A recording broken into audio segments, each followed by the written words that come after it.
তোমাদের আজকে যেটা পড়ানো হবে সেটা হচ্ছে নার্ভাস সিস্টেম। দেখো,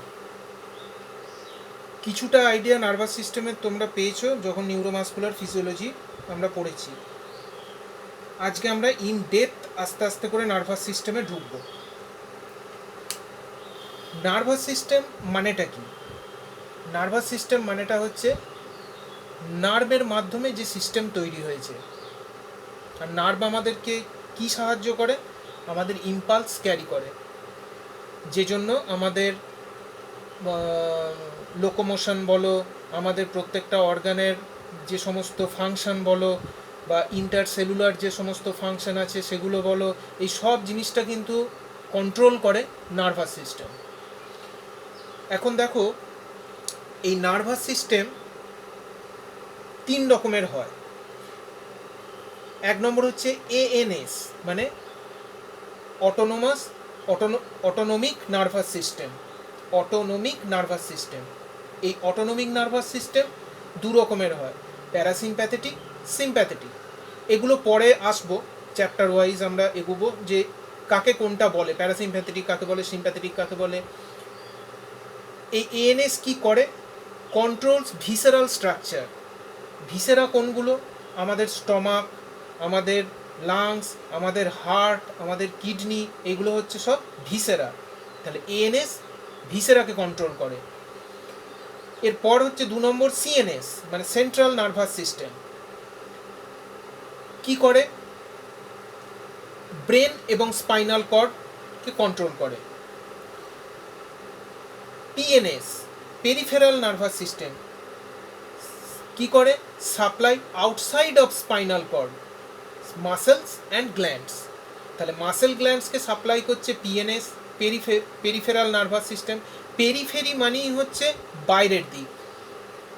তাহলে পেরিফেরাল নার্ভাস সিস্টেম মাসেল আর গ্ল্যান্ডকে সাপ্লাই করছে।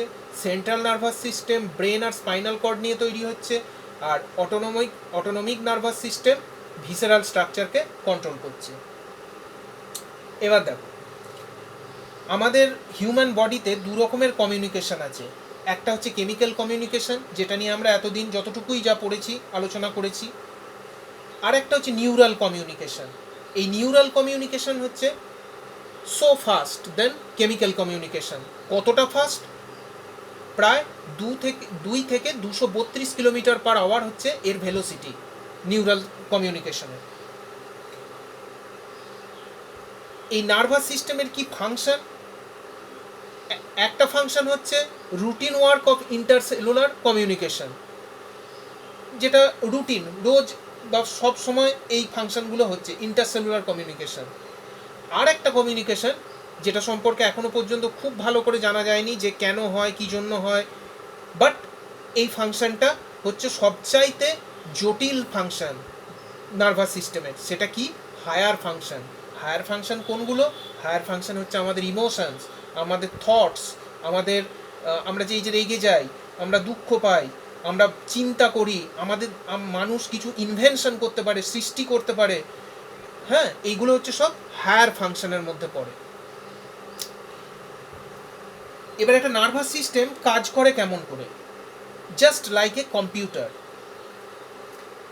কম্পিউটারে কি থাকে, কি করা হয় কম্পিউটারে? প্রথমে একটা ইনপুট দেওয়া হয়। ইনপুট দেওয়া হয় মানে কি? একটা ইনফরমেশন দেওয়া হয়। সেটা কোথায় যায়? ইন্টিগ্রেটারে। ইন্টিগ্রেটারটা কি এখানে কম্পিউটারের ক্ষেত্রে? CPU, central processing unit. এইখানে যে ইনফরমেশনটা দেওয়া হয়েছে সেটা সিপিইউতে গিয়ে প্রসেসিং হয়। এই প্রসেসিংটা হওয়ার সময় সিপিইউ মেমোরি থেকে সাহায্য পায়। এরপর খানিকটা ডেটা মেমোরিতে গিয়ে স্টোর হয়ে যায়। বাকি ডেটাটা আউটপুট হিসাবে বেরোয়, যেটাকে আমরা বলি অর্ডার বা কম্যান্ড, যেটা আমরা কম্পিউটারের স্ক্রিনে দেখতে পাই বা মোবাইলের স্ক্রিনে দেখতে পাই। ঠিক আছে? তা নার্ভাস সিস্টেম কাজ করে ঠিক এই সেম প্রসেসে। একটা ইনপুট দেওয়া হয়, সেটা প্রসেসিং হয়।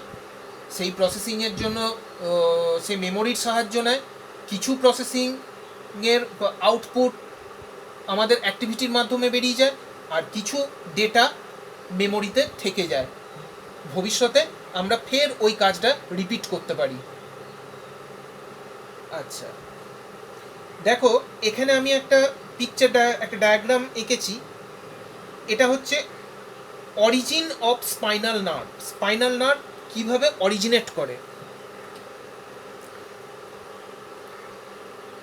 যদি আমাদের ভার্টিব্রাল কলামটা এরকম, তুমি যদি ভার্টিক্যালি সেকশন করো তাহলে এই স্ট্রাকচারটা দেখতে পাবে। কি দেখতে পাবে? গ্রে ম্যাটার দেখতে পাবে, সেন্ট্রাল ক্যানেল দেখতে পাবে, সেন্ট্রাল ক্যানেল দিয়ে আমাদের স্পাইনাল কর্ডটা নামে। আর কি দেখতে পাবে? হোয়াইট ম্যাটার দেখতে পাবে।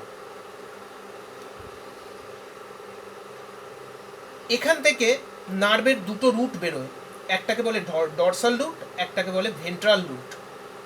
ওপরেরটা ডরসাল রুট, নিচেরটা ভেন্ট্রাল রুট। দেখবে কুকুররা যখন দাঁড়িয়ে থাকে, কুকুরের যে পিঠের অংশটা এটা হচ্ছে ডরসাল পোর্শন, আর পেটের দিকের যে অংশটা সেটা হচ্ছে ভেন্ট্রাল পোর্শন। এটা ডরসাল এবং ভেন্ট্রাল জায়গা দুটো বোঝানোর জন্য বললাম, কুকুরের উদাহরণটা দিলাম। তাহলে এটা হচ্ছে ডরসাল রুট, এটা হচ্ছে ভেন্ট্রাল রুট। এটা কুকুরের পিঠ, এটা কুকুরের পেট, ঠিক আছে। এবার ডরসাল রুট আর ভেন্ট্রাল রুট একসঙ্গে মার্জ আপ করে তৈরি করে কি? Spinal nerve. আর এই ডরসাল রুটে থাকে ডরসাল রুট গ্যাংলিয়া। এর ফাংশন আছে, সেটা পরে আসা যাবে। ডরসাল রুটে থাকে ডরসাল গ্যাংলিয়া।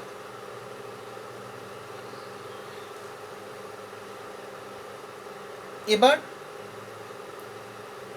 এই স্ট্রাকচারটা তোমরা দেখতে অভ্যস্ত। এটা হচ্ছে একটা নিউরনের স্ট্রাকচার। এই নিউরনে কি কি থাকে? একটা সেল বডি থাকে যাকে বলে সোমা। দু রকমের প্রসেস থাকে, একটা হচ্ছে ডেনড্রাইট আর একটা হচ্ছে অ্যাকশন। ডেনড্রাইট কি করে? ইনফরমেশনকে সেল বডির দিকে নিয়ে যায়। মানে ইনফরমেশন এলো, মশা কামড়ালো, এইটা সেল বডিতে নিয়ে গেল তোমার ডেনড্রাইট। এরপর দেখো নিজেল গ্র্যানিউল। নিজেল গ্র্যানিউলটা কি? নিজেল গ্র্যানিউলটা এই অ্যাকশন আর অ্যাকশন হিলক ছাড়া সমস্ত জায়গায় রয়েছে, এখানে কোথাও নেই। নিজেল গ্র্যানিউল প্রোটিন সিনথেসিস করে। এর স্ট্রাকচারটা অনেকটা এন্ডোপ্লাজমিক রেটিকুলিয়াম এবং রাইবোসোমের সঙ্গে মেলে এরা প্রোটিন সিনথেসিস করে। এই নিজেল গ্র্যানিউলের যখন দেখা যায় যদি স্টেন করা হয়, পার্টিকুলার স্টেন দিয়ে যদি নিজেল গ্র্যানিউলকে স্টেনিং করা হয়, তাহলে যে স্ট্রাকচারটা পাওয়া যায় দেখতে, সেটা হচ্ছে টিগরয়েড স্ট্রাকচার। মানে হচ্ছে বাঘের যে ডোরাকাটা দাগ থাকে, নিউরনকে ঠিক সেই রকম দেখতে লাগে। আচ্ছা, এরপর আসছি অ্যাকশন হিলক। অ্যাকশন হিলক থেকে অ্যাকশন তৈরি হওয়া শুরু হয়। তারপর হচ্ছে ইনিশিয়াল সেগমেন্ট। ইনিশিয়াল সেগমেন্টে অ্যাকশন পোটেনশিয়াল তৈরি হয়। অ্যাকশনেতে ইম্পালস যখন যায় অ্যাকশন দিয়ে, তখন ওটা অ্যাকশন পোটেনশিয়াল হিসাবে যায়। আর ডেনড্রাইটে যখন ইম্পালস ঢুকে সেল বডির দিকে যায়, এটা ইলেকট্রনিক পোটেনশিয়াল বা লোকাল রেসপন্সের মাধ্যমে এই ইম্পালসটা যায়। এটা মনে রাখার বিষয় যে ডেনড্রাইট দিয়ে যখন ইম্পালস যায় সেটা হচ্ছে ইলেকট্রনিক পোটেনশিয়াল বা লোকাল রেসপন্স। আর অ্যাকশন দিয়ে যে পোটেনশিয়ালটা গিয়ে তোমার অ্যাকশন টার্মিনাল বাটন হয়ে সাইন্যাপসে সাইন্যাপটিক ক্লেফট হয়ে যাচ্ছে, সেইটা হচ্ছে তোমার অ্যাকশন পোটেনশিয়াল হিসাবে যায়। এই ইনিশিয়াল সেগমেন্টে প্রথম অ্যাকশন পোটেনশিয়াল তৈরি হওয়া শুরু হয়। তার কারণ হচ্ছে যে এখানে তোমার মেমব্রেন থ্রেশোল্ডটা সবচেয়ে কম। আচ্ছা, এরপর হচ্ছে মাইলিন শীথ। মাইলিন শীথ হচ্ছে নিউরনের চাদর বা কভার বা মেমব্রেন। তারপর আসছে অ্যাকশন। অ্যাকশন কি করে? ইনফরমেশনকে away from cell body, cell body থেকে দূরে নিয়ে যায়। ডেনড্রাইট সেল বডির দিকে ইনফরমেশনকে নিয়ে আসে, অ্যাকশন সেল বডি থেকে দূরে নিয়ে যায় ইম্পালসকে। অ্যাকশন টার্মিনাল বাটন, এই টার্মগুলো তোমরা কিন্তু সাইন্যাপটিক ক্লেফট, এগুলো তোমরা জানো। আচ্ছা, এরপর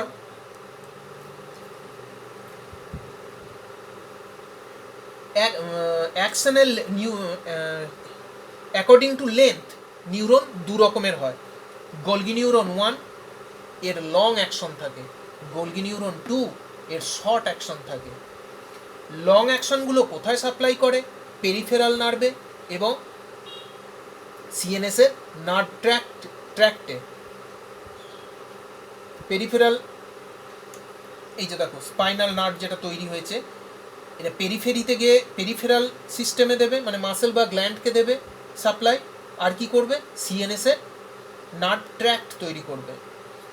আর গোলগি নিউরন 2 টাইপটা কি করে? যেটা শর্ট অ্যাকশন ও সিএনএস এর গ্রে ম্যাটারে সাপ্লাই করে। এখন এই গ্রে ম্যাটার জিনিসটা কি?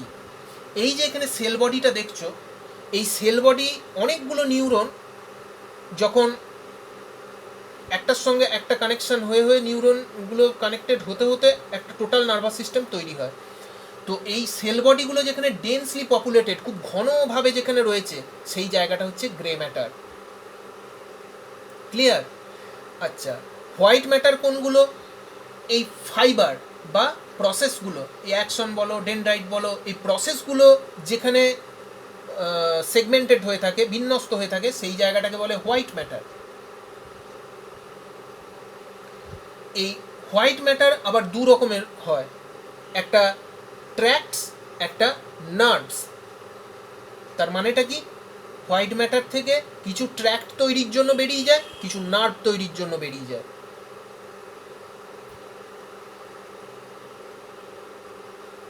এরপরে এসো অ্যাকশনাল ট্রান্সপোর্ট। অ্যাকশনাল ট্রান্সপোর্ট মানেটা কি? এই যে অ্যাকশনটা দেখছো, এটা সেল চ্যাপ্টারটা মনে করো যে এটা সেলের ভিতরে সাইটোপ্লাজম আছে, অর্গানেলিজ আছে, নানা রকম extra cellular fluid, intracellular fluid, এরকম নানা রকম জিনিস আছে।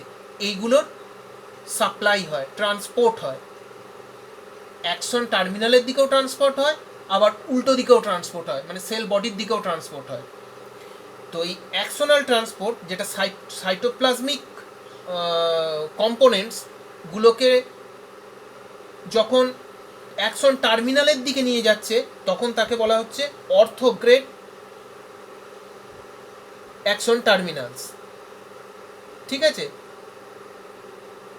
অর্থোগ্রেড বলা হয় এই সাপ্লাইটাকে, অর্থোগ্রেড অ্যাকশনাল ট্রান্সপোর্ট, যখন অ্যাকশন টার্মিনালের দিকে সাইটোপ্লাজমিক সাবস্টেন্স মুভ করছে।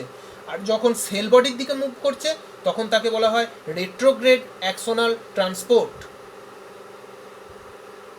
এই সাইটোপ্লাজমিক ফ্লো যে হয়, কে করায়? কোথা থেকে এনার্জি পায়?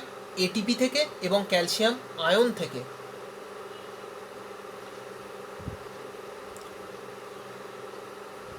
এই সাইটোপ্লাজমের যে ফ্লো, একে বলা হয় এক্সোপ্লাজমিক ফ্লো। এক্সোপ্লাজমিক ফ্লো, এই এক্সোপ্লাজমিক ফ্লো একবার আপওয়ার্ডস মুভমেন্ট হয়, ডাউনওয়ার্ডস মুভমেন্ট হয়। আপওয়ার্ড মুভমেন্ট মানে সেল বডির দিকে মুভমেন্ট, তাকে বলা হচ্ছে রেট্রোগ্রেড। নিচের দিকে মানে অ্যাকশনাল টার্মিনালের দিকে, তাকে বলা হচ্ছে অর্থোগ্রেড। বেশ, এবার ফাংশন অনুযায়ী নিউরনের শ্রেণীবিন্যাসটা কীরকম হয়? মোটর, যাকে বলা হয় ইফারেন্ট। সেন্সারি, যাকে বলা হয় অ্যাফারেন্ট। মোটর দিয়ে আউটপুট বেরোয়, মানে এই অ্যাকশন, এই যে মোটর দিয়ে আউটপুট বেরোচ্ছে। ইনপুট হচ্ছে সেন্সারি, মানে ডেনড্রাইটের দিকে সেন্সারি থাকে। তোমাকে মশা কামড়ালো, সেন্সারি দিয়ে এটা চলে যাবে তোমার সিএনএসে, সেন্ট্রাল নার্ভাস সিস্টেম, মানে ব্রেনে। এই যে পাথওয়েটা দিয়ে গেল, এইটা হচ্ছে সেন্সারি, মানে এই ডেনড্রাইট দিয়ে সেল বডির দিকে সে ছুটছে ইম্পালসটা। তুমি ডান হাতে করে মশাটাকে মারলে, এটা হচ্ছে বলছি মোটর রিফ্লেক্স। মোটর মানে আউটপুট, সেটা অ্যাকশনের দিকে আসছে। এই মোটর আবার দুটো ভাগে ভাগ করা যায়, সোমাটিক আর অটোনমিক। সোমাটিক আবার দু ভাগে ভাগ করা হয়, আপার motor neuron, lower motor neuron. Autonomic দু ভাগে ভাগ করা হয়, প্রি গ্যাংলিওনিক, পোস্ট গ্যাংলিওনিক। আর একটা খুব ইম্পর্টেন্ট জিনিস এবার তোমাদের যেটা বলবো, ইন্টারনিউরনস। What is ইন্টারনিউরনস? এই মোটর আর সেন্সারির মধ্যে রিলে করে।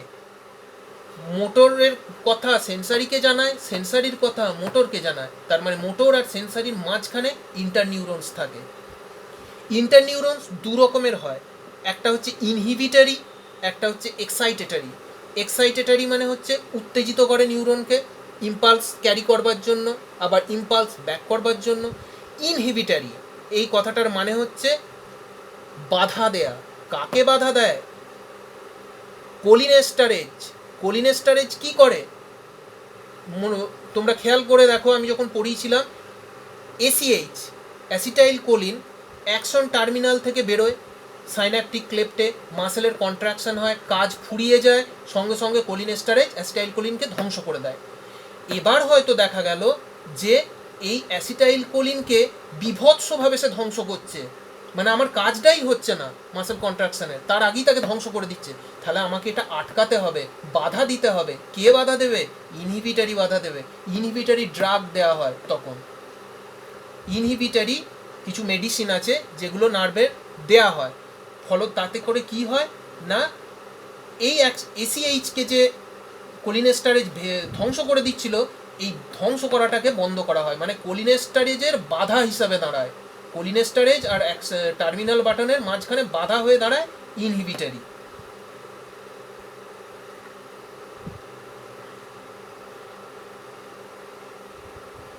ব্যাস, আজকে এইটুকুই, বোঝো। বাকিটা আবার আস্তে আস্তে করে আমরা এগোবো।